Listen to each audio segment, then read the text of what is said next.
అర్థమవుతుందా? And in spirit. ఆత్మతోనూ సత్యముతోనూ దేవుణ్ణి వెతకాలని మీకు అర్థం అవ్వకపోతే మీ క్రిస్టియానిటీ సున్నా. ఓకే ప్రభు, ఒక పాట పాడతా. ఓకే, ఈరోజు నువ్వు వచ్చేయాలి ఆదరణ తీర్చేయాలి, నా సమస్య తీర్చేయాలి. ఓకే ఓకే, దేవుడికి నువ్వేంటి చిల్లంగి చేష్టాలన్నీ చేస్తున్నావు?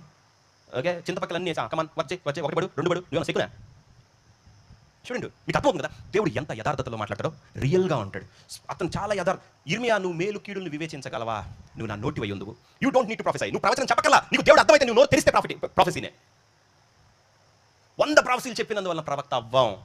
ఆ వ్యక్తితో బంధంలో నీ డెప్త్ ఎంత ఆయనకి నువ్వు ఇచ్చావు, ఎంత ఇచ్చావు అంత వినపడతాడు. ఎంత ఇచ్చావు, ఎంత టైం, ఎంత వెయిట్ చేసావు, ఎంత గడపాలనుకున్నావు. నువ్వు నాకు నేను వద్దు, నన్ను కాదనుకుని నీతో ఉంటాను, నువ్వు నాకు అర్థం కాపోయినా నువ్వు అనుకున్నావు ఎన్నిసార్లు?